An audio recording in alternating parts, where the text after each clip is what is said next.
The second part of the first book, he jumps into, it's actually very jarring for the modern reader. I don't know if any of you know this, but no sooner is he done with this preliminary section in which he lays out why politics is so important, why it matters at this individual level, he launches into a defense of slavery. Readers have, particularly modern readers, have always found this a very difficult part of the Aristotelian text indeed, because slavery, which is the ownership of another human being, is offensive to the conscience. And probably not just the modern conscience. The idea of owning another human being has probably a kind of universal offensiveness to it. And yet here we see the first thing that Aristotle does is justify or talk about, shall we say, the nature of slavery. The fact is that slavery was an endemic institution in the ancient world.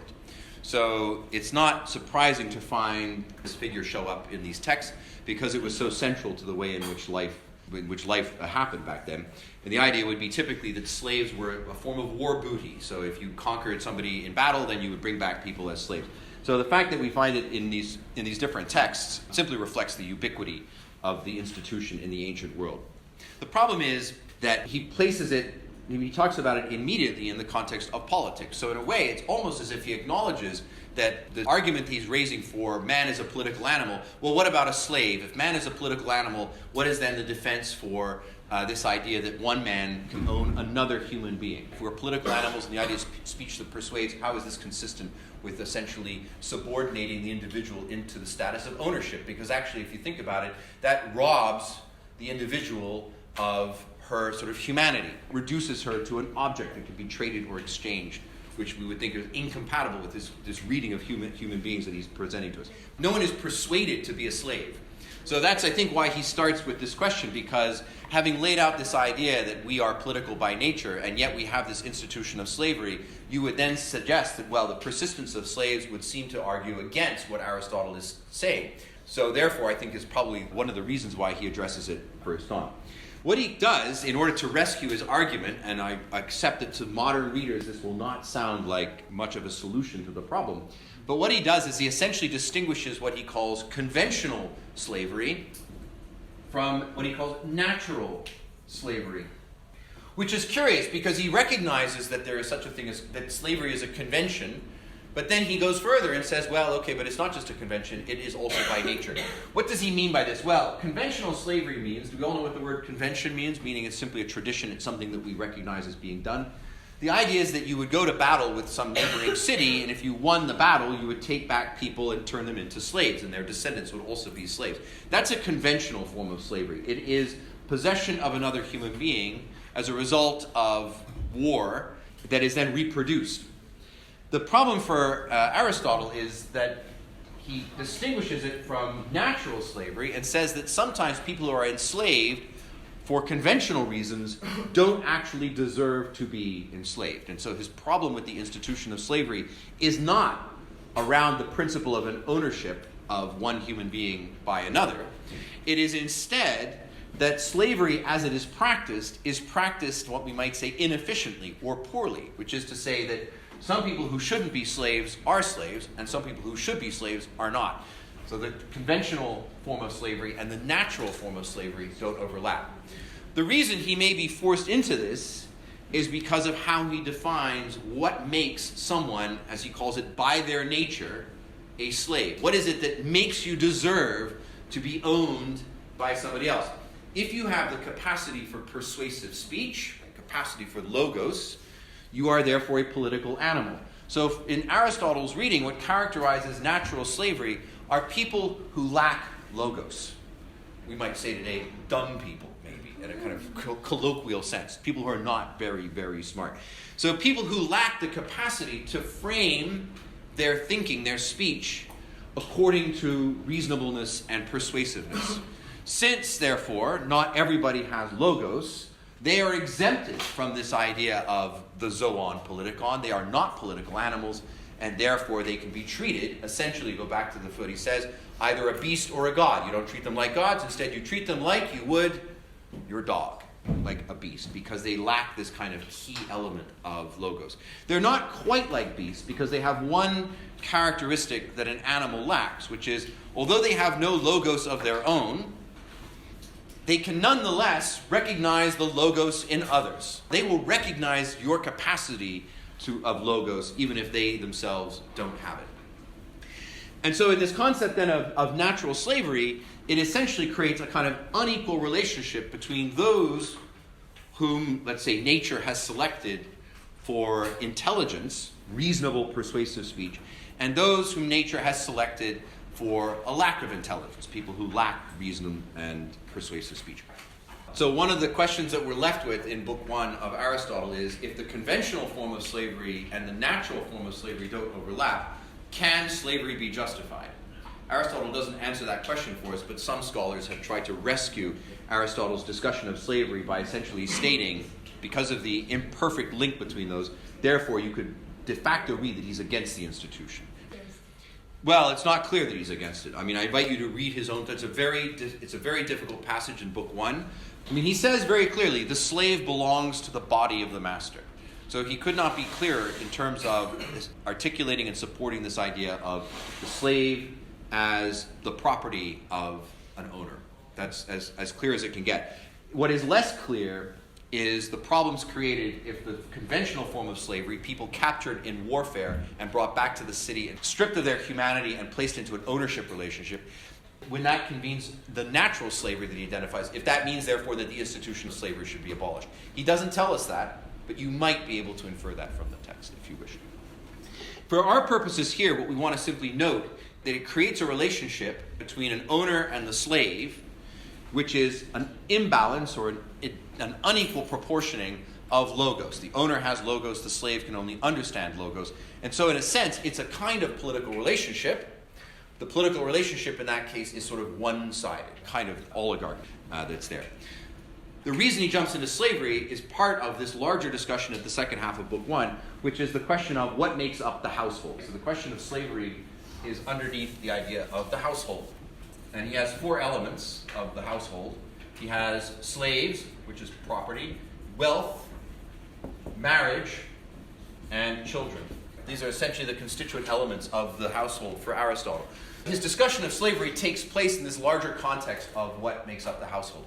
Why is he talking about the household? Well, it's actually the reverse of what we found in the Republic. You may recall that in the Republic, when Socrates and Glaucon and Adiamantus and Thrasymachus are talking, Socrates says at some point, sometimes it's hard to see things that are small, so let's make them big. We'll go back and talk about what happens at the small level.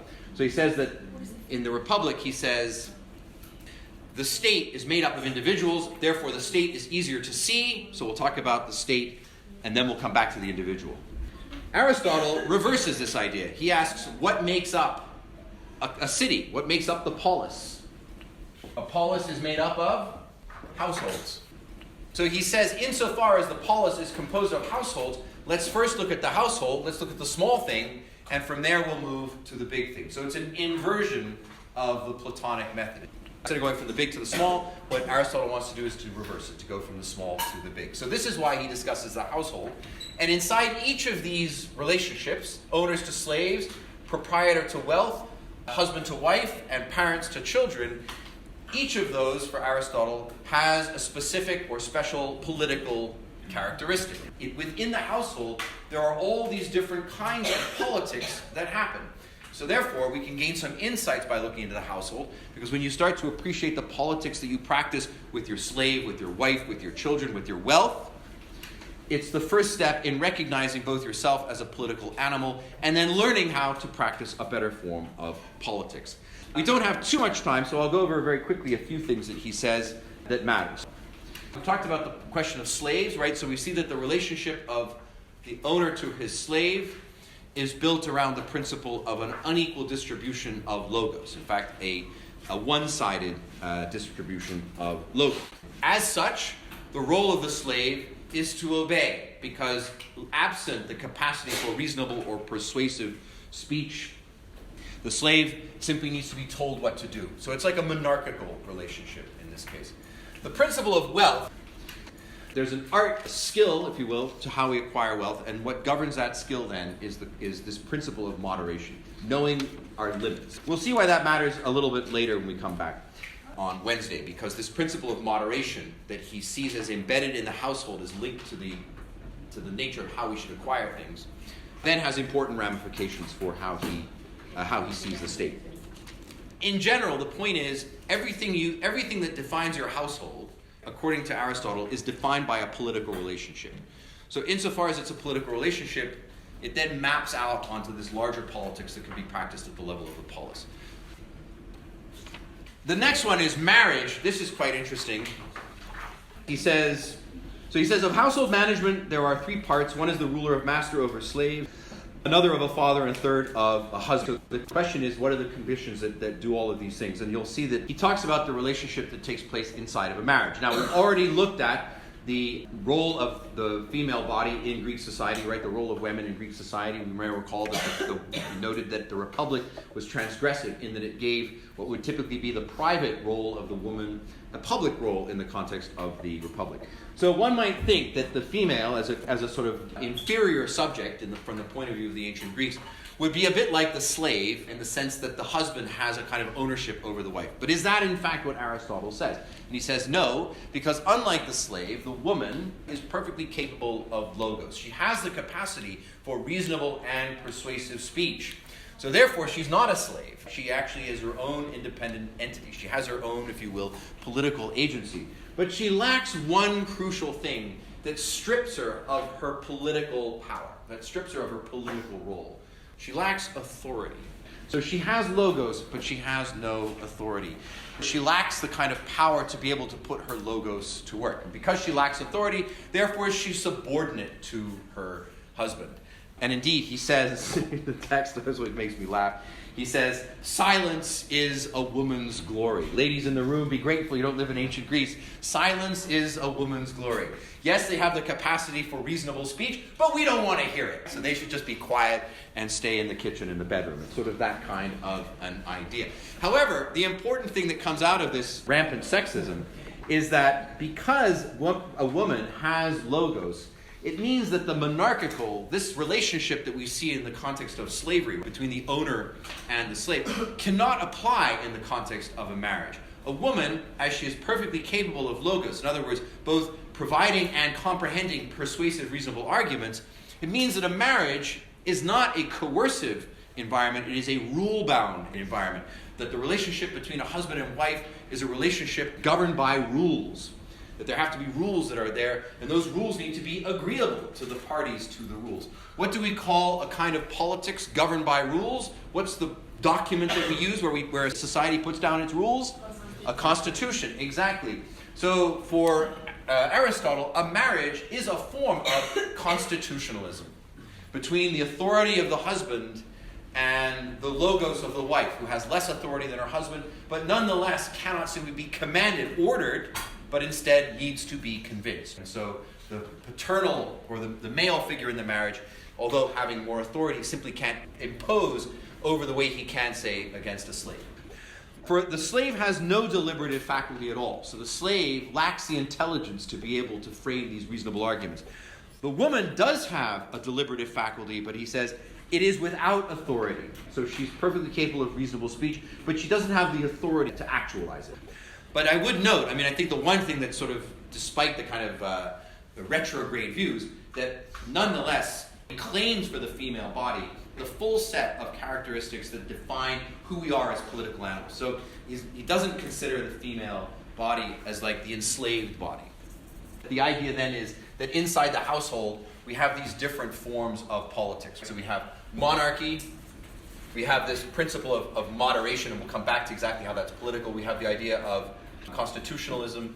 And then we have with children, also it's a kind of monarchy, but unlike the slave, the child owes obedience to the parent, not because they lack logos, but as he calls it, due to the obedience owed to for respect for someone's age. The child respects the parent, and that creates a kind of quasi-monarchical relationship. But unlike the slave, it's not permanent. So the idea of a child is it's a nurtured relationship, and eventually they leave that kind of thing. There are all these flavors of politics that take place inside the household. Anyone living in a household has multiple political elements to who they are. The idea then of starting with the household is that it introduces us to the kinds of politics that we, as householders, if you will, that we in our own sort of intimate social setting, the kinds of politics that we practice. And so that follows the sort of larger Aristotelian methodology, which is let's then proceed outward from there. We've defined our terms, now let's apply them elsewhere.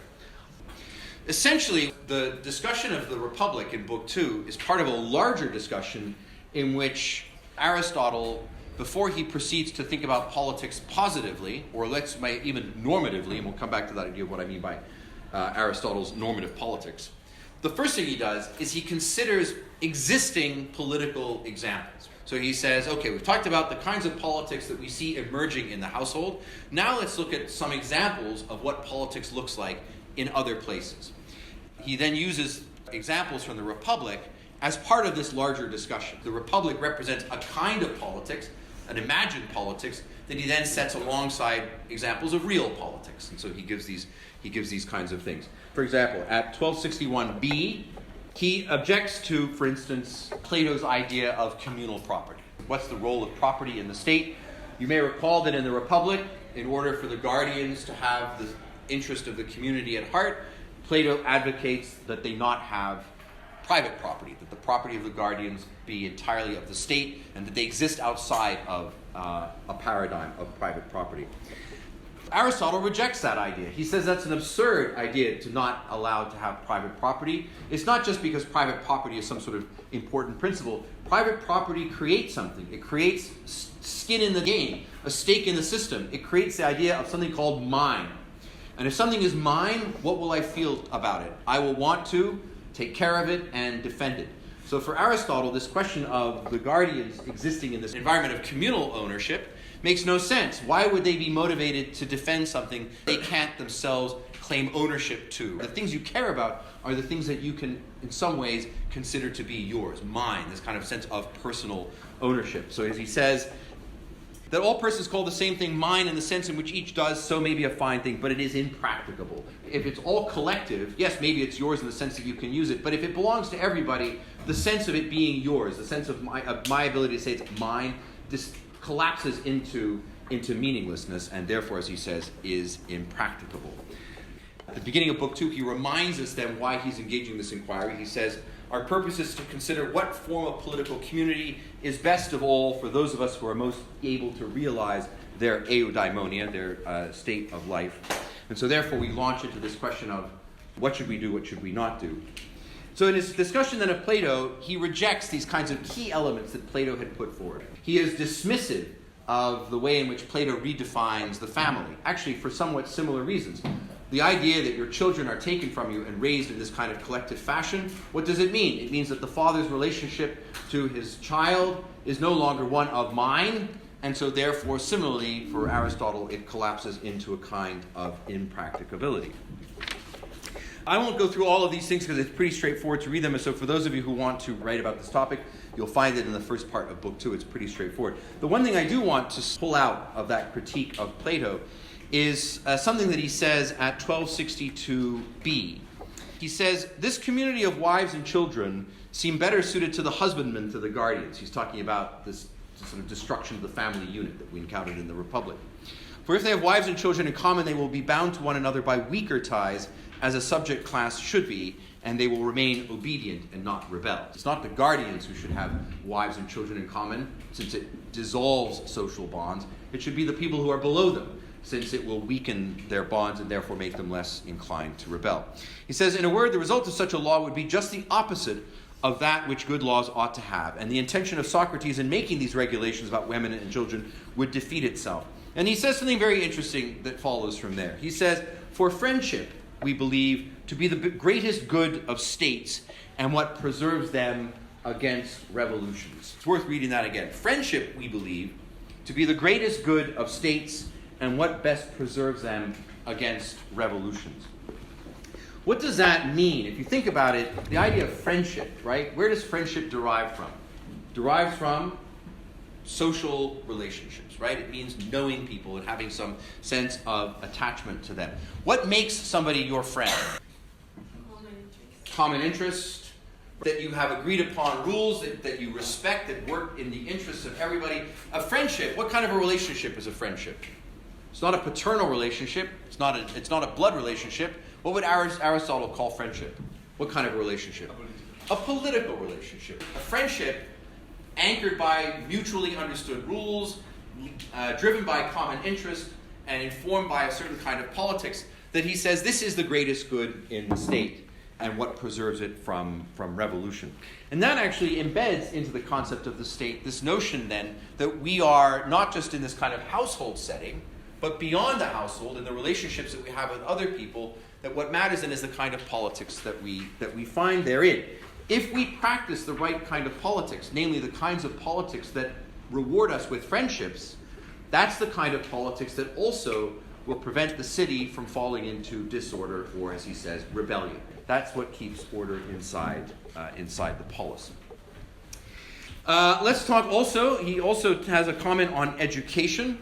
Again, criticizing the Republic. He says, the state is a plurality which should be united and made into a community by education. The state is a plurality that should be united and made into a community by education. What does he mean by that? That the state is a plurality reflects, what does he mean by the fact that it is a plurality? It means there are lots of different kinds of people who are connected together or collected together, inside the state. How then do you make people who are different share something in common? For Aristotle, the answer is you educate them together. So that education is not a private affair, it's a public affair. We saw that already in the Republic, because you may recall that one of the things that Socrates elaborates as a key element of his ideal republic is this idea of education. Education must be an affair of the state. Here we find Aristotle essentially saying the same thing. The state is a plurality which should be united and made into a community by education, not by philosophy or by customs and laws. So you may recall that in the Republic, the unity of the state comes as a result of the philosopher kings who bring wisdom to the state and thereby unify the state as a result of the wisdom that they have in ruling. For Aristotle, this is both impracticable and unreasonable. That's not where unity comes from. It doesn't come from erecting as a leader someone who's very wise. Where does unity come from? What's the unity of a society? If you accept that we are going to be different, that it is impossible to construct a state that doesn't have, at some level, a plurality, meaning lots of different types of people, how then can you impose a unity over that plurality? The way you do it is you educate all of them as a feature of the state. How does education create unity? It teaches common values. It doesn't necessarily teach common tastes or common interests, but it allows you to impart a common set of values. And so if everybody shares those same values, then you will create a kind of unity inside the state. So this is why, or at least for Aristotle, he wants to relocate unity from, shall we say, above the system, found in the philosophy and the laws that the state is creating, and embedded in the system, the kind of education that we receive by simply being part of the state. Yeah. So that's how religion is also political? You could argue that yes, that religion, by trying to impart a common value set, would achieve that kind of political goal. There's no question about that. In fact, we're not going to read it in this class, but sometimes Augustine's City of God is read as a work of political philosophy, in part because the whole point of the City of God is we need to array our community in such a way that everybody is striving not for the glory of Rome, but the city of God, the city of Jerusalem, the divine city. So this idea of relocating our politics from a practical to a transcendental level, which would be this idea then we need to have common values that allow us to gain in the grace of God. I want to say finally then that he, at the end, after having dismissed as impractical all of these elements of the Republic, he then also considers another ideal city, which you'll find at section 1268a, which is the city of Hippodamus. It says, Hippodamus, the son of Euryphon, a native of Miletus, the same who invented the art of planning cities, and a strange man, made him something affected, etc., that he came up with a city. And he came up with a city that was 10,000 citizens divided into 3 equal parts, and this part and that part, and so on and so forth. And so he goes through then this idea of an ideal city. And what the ideal, what should be constituted in the ideal city. So he considers Hippodamus' thought experiment. So I bring this up only to mention that it's not just the Republic that Aristotle considers in the book too, but he considers these other forms. In other words, he's sort of working through, as it were, the existing literature. How have people thought about politics in an ideal setting prior to this work, and what can we say about it? It's a kind of survey of this sort of thinking that's gone into the political question. He says something interesting in the context of that discussion of Hippodamus that will also be relevant when we come back on Wednesday. He says, when laws have been written down, they ought not always to remain unaltered. So a law is not a science. It's not something that you discover and then you bring to people, right? So it's sort of, that's the Mosaic tradition, or the Judaic tradition. Moses goes up to the mountain, God gives him the law is presented. Does the law get to be changed? Can you get a committee together and say, let's revise some of the 10 commandments? I think this thou shalt not steal is a bit too harsh. How about thou shalt not steal too much? I think that sounds better. Do you get to do that? No. Can you go to a synagogue and try and convince people that they should change the rules? No, because who gave you the law? And therefore they are immutable. Against this, the laws of the city are not those kinds of laws. There aren't universal laws that the city needs to find and then bring about. Laws, as he says, ought not always to remain unaltered. As in other sciences, so in politics, it is impossible that things should be precisely set down in writing. There are always going to be need a mutable environment for these kinds of things. That said, should you be constantly changing your laws? And Aristotle here demonstrates his concern with the practical element of politics. Can we live in a society? Can a society be stable if we're changing laws all the time? No. And so he says, you can change laws, but it's a major undertaking. It is not something you do lightly. Even if there are some flaws with the laws that you have around you right now, it is often better to leave them in place than it is to convulse the society by changing their laws. The habit of slightly changing the laws is an evil. And when the advantage is small, some errors both of lawgivers and rulers had better be left. The citizen will not gain so much by making the change as he will lose by the habit of disobedience. It is more important to maintain the rule of stable law than it is constantly to be adjusting them. That, to me, is a very striking lesson for our own modern politics. Yeah? But it doesn't any place to encourage arithmetic people change. No. He says, no. He doesn't say that. He says, laws are not immutable. Laws are not granted by God. Laws need to be changed. But you don't change the law in small ways. Changing the law is a serious undertaking. So you shouldn't be constantly adjusting policy here and there. Don't try and play with the system in that way. Changing the laws changes the rules of obedience that you create for your citizens. So therefore it should be done in a sober-minded, serious fashion. That's what he's saying. Okay, I'll see you guys on Wednesday, and we'll pick up book 3 and take a look at the different types of politics inside the state.